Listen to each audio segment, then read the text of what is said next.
Peekaboo, peekaboo, I see you.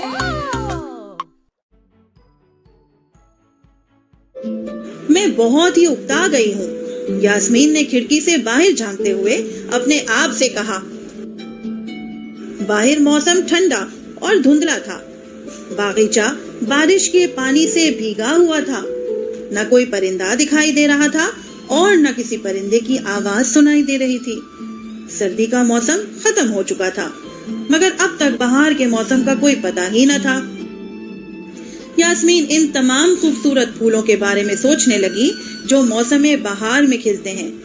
اسے سرخ اور سفید لالا کے پھول، پیاری خوشبو والے گل بنفشاں اور اس کے پسندیدہ سنہرے نرگس کے پھول یاد آ رہے تھے۔ کیا اس سال پھول اگیں گے بھی یا نہیں؟ اس نے سوچا۔ اسے یاد آیا کہ پچھلے سال اس نے بیجوں کے بونے اور پودوں کے لگانے میں اپنی امی کی مدد کی تھی، مگر ایسا لگتا تھا کہ اس سال اگنے میں انہیں بڑی دیر لگے گی۔ اچانک یاسمین کے ذہن میں ایک خیال آیا۔ آہا، میں سمجھ گئی مجھے کیا کرنا چاہیے۔ اپنی کرسی سے اچھلتے ہوئے اس نے کہا، میں خود پھول بناؤں گی، اس طرح مجھے اصلی پھولوں کے اگنے کا انتظار ہی نہیں کرنا پڑے گا۔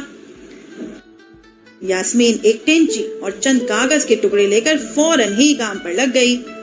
وہ کینچی سے کاغذ کو پتیوں کی شکل میں کاٹتی گئی، پھر اس نے پتیوں کو مختلف رنگوں سے رنگ لیا اور گوند سے تمام پتیوں کو آپس میں جوڑ دیا۔ تھوڑی ہی دیر میں یاسمین کے چاروں طرف ہر شکل، ہر سائز اور ہر رنگ کے کاغذ کے پھول جمع ہو گئے۔ وہ سوچنے لگی، یہ سارے پھول کتنے پیارے لگتے ہیں۔ پھر یاسمین کو ایک اور خیال آیا۔ اس نے اپنے تمام کاغذ کے پھول ایک ٹوکری میں ڈالے اور باغیچے میں گئی۔ اس نے احتیاط سے ایک ایک کر کے تمام پھول زمین میں لگا دیے۔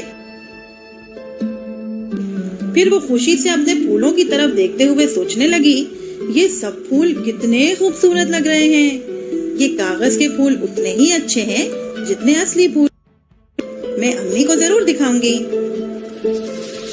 اچانک اندھیرا ہو گیا، آسمان پر گہرے بادل چھا گئے اور تیز بارش شروع ہو گئی۔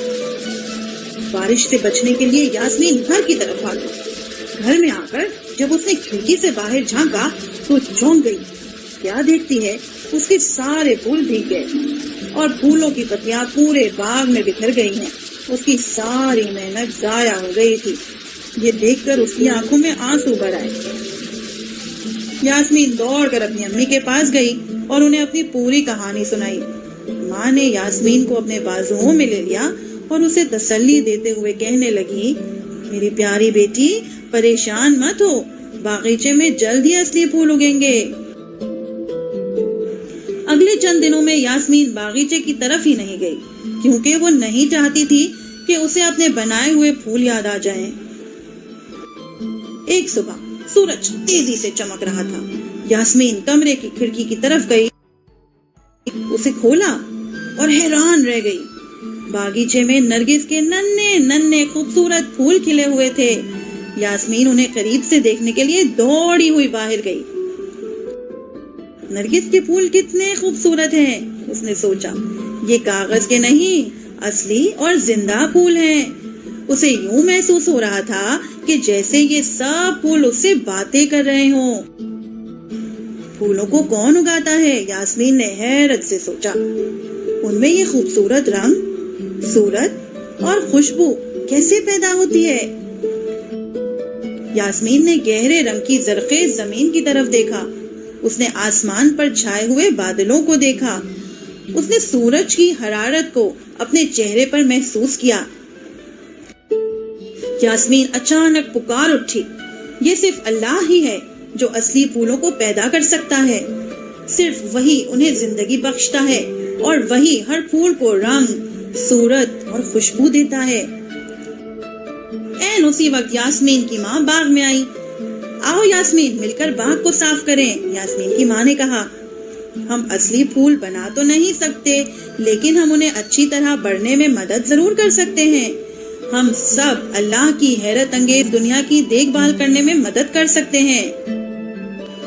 اسی رات یاسمین کی ماں نے اسے سوتے وقت قرآن شریف کی ایک آیت سنائی جس کے معنی یہ ہیں: کیا تم نے اس چیز کو نہیں دیکھا جسے تم زمین میں بوتے ہو؟